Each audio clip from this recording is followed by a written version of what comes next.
मित्रांनो, तुम्हाला सतत ॲसिडिटी होती का? अंगात उष्णता वाढली आहे का? चिडचिड होणं, हातापायांची आग, छातीत जळजळ होणं, मळमळ होणं, अशी काही लक्षणे दिसतात का? आणि कितीही उपाय केले तरी तुमचं पित्त कमीच होत नाही, असं तुम्हाला वाटतंय का? तर यामागे तुमच्या रोजच्या काही सवयी कारणीभूत असू शकतात. आणि मित्रांनो, तुम्ही करत असलेल्या या छोट्या चुका पित्त वाढवत असतात आणि त्याचं समाधान अगदी छोट्या छोट्या सवयींमध्ये लपलेलं आहे.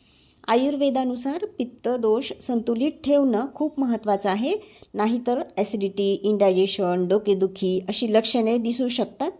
मग तुम्हाला खरंच माहिती आहे का पित्त कमी करण्याचे योग्य नियम काय आहेत?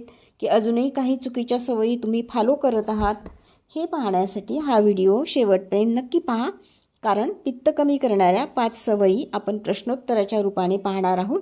तुम्हाला येणाऱ्या प्रश्नांची उत्तरे तुम्ही कमेंटमध्ये नक्की द्या.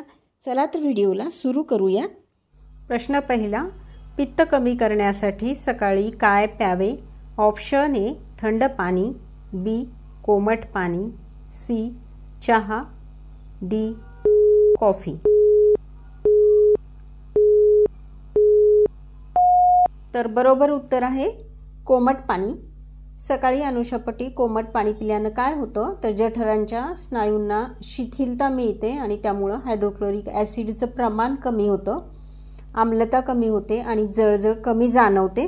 बरोबरच आपल्या आतड्यांचे स्नायू पण रिलॅक्स होतात आणि अन्न लवकर पुढे पाठवलं जातं आणि आम्लता पोटात जास्त वेळ राहत नसल्यामुळं आपला पित्ताचा त्रास कमी होतो.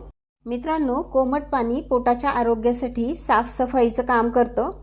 आतड्यांची हालचाल, ज्याला पेरिस्टाल्सिस म्हणतात, ते सुधारण्यास मदत होते आणि त्याच्यामुळं MMC प्रक्रिया म्हणजे मायग्रेटिंग मोटार कॉम्प्लेक्स, जी प्रक्रिया ज्यामुळं पोट आणि लहान आतड्यातील आपल्या स्नायूंचं आकुंचन होत असतं आणि न पचलेले टाकाऊ पदार्थ मोठ्या आतड्यांकडे ढकलले जातात आणि पोट साफ होण्यास मदत होते, म्हणजे मलबद्धता कमी होते. म्हणजे बघा, कोमट पाणी एक प्रकारे डिटॉक्सचं काम करते. त्याशिवाय लोअर इसॉफेजियल स्पिंक्टर म्हणून आपला अन्ननलिका आणि आतड्यांच्या जॉईंटवर एक स्नायू असतो, त्याला पण कोमट पाण्यामुळे आराम मिळतो आणि यामुळं पोटातील आम्ल जे असतं ते छातीत वापस येत नाही आणि ते पुढे ढकलले जातं. म्हणून ज्यांना छातीमध्ये जळजळ होतं त्यांनी कोमट पाणी अवश्य प्या. कोमट म्हणजे स्पर्शाला हलकं गरम असं असावं आणि ते पिताना गटगट न पिता घोट घोट पाणी प्या, तरच त्याचा परिणाम जास्त चांगल्या प्रकारे दिसतो. मित्रांनो, कोमट पाणी पिणे हा एक निरोगी दिनचर्येचा भाग आहे आणि तुम्ही ही सवय दीर्घकाळ ठेवू शकता. होऊ नये म्हणून पुढची महत्त्वाची सवय काय आहे तर पित्त न वाढण्यासाठी जेवण कधी करावं? ऑप्शन ए सकाळी लवकर, बी भूक लागली की, सी फक्त रात्री जेवावं, डी दिवसभर थोडं थोडं खावं.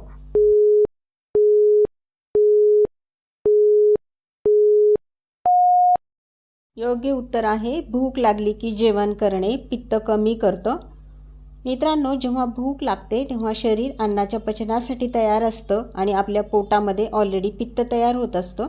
अशा वेळी जर तुम्ही उपाशी राहिलात तर पोटाच्या आतल्या स्तराला इजा पोहोचू शकते आणि त्यामुळं जळजळ, मळमळ, आम्लपित्ताचा त्रास वाढू शकतो. म्हणून भूक लागली की जेवण करणे हे पित्त कमी करण्याचं एक चांगला उपाय आहे. त्यामुळं उपाशी राहणं किंवा उपवास करणं यानं पित्त वाढू शकतं, हे लक्षात घ्या. तर तिसरा नियम काय आहे? पित्त कमी करण्यासाठी कोणती सवय योग्य आहे? ऑप्शन ए उशिरा उठणे, बी ब्रह्ममुहूर्तावर उठणे, सी दुपारी झोपणे, डी रात्री उशिरा जेवणे.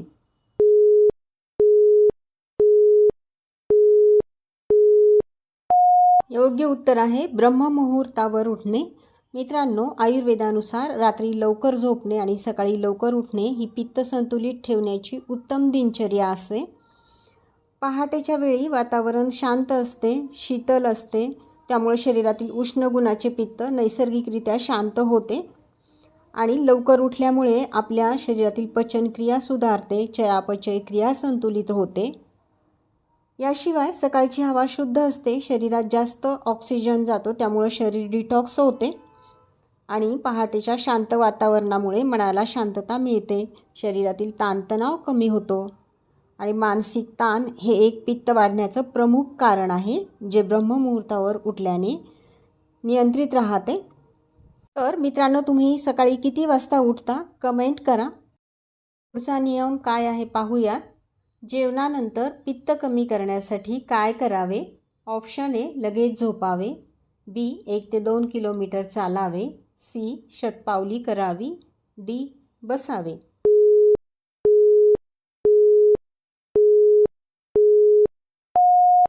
बरोबर उत्तर आहे शतपावली करावी.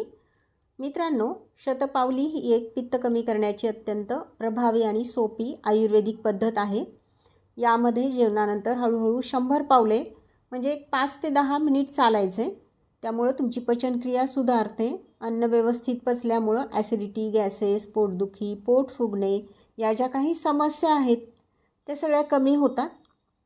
फक्त वेगाने चालू नका आणि 1 ते 2 किलोमीटर फिरणे तुम्ही टाळा. त्यामुळं पित्त कमी होण्याऐवजी वाढू शकते. पुढचा शेवटचा आणि महत्त्वाचा नियम, पित्त नियंत्रणासाठी रात्रीचं जेवण कधी करावं? ऑप्शन ए, 10 नंतर. बी, 12 वाजता. सी, सूर्यास्तापूर्वी. डी, झोपण्याच्या आधी.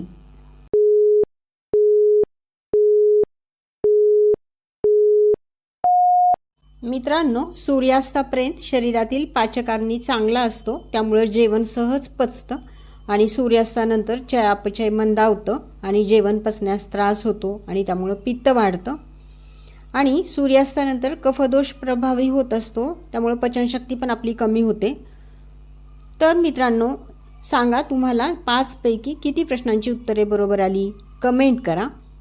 पित्त कमी करण्याचे हे नियम तुम्ही रोज पालन करता का? हे पण कमेंट करा आणि मित्रांना, नातेवाईकांना हा व्हिडिओ शेअर करा. अशीच आयुर्वेदिक माहिती बघण्यासाठी आयुर्क्विज चॅनलला सबस्क्राईब करा. थँक्यू.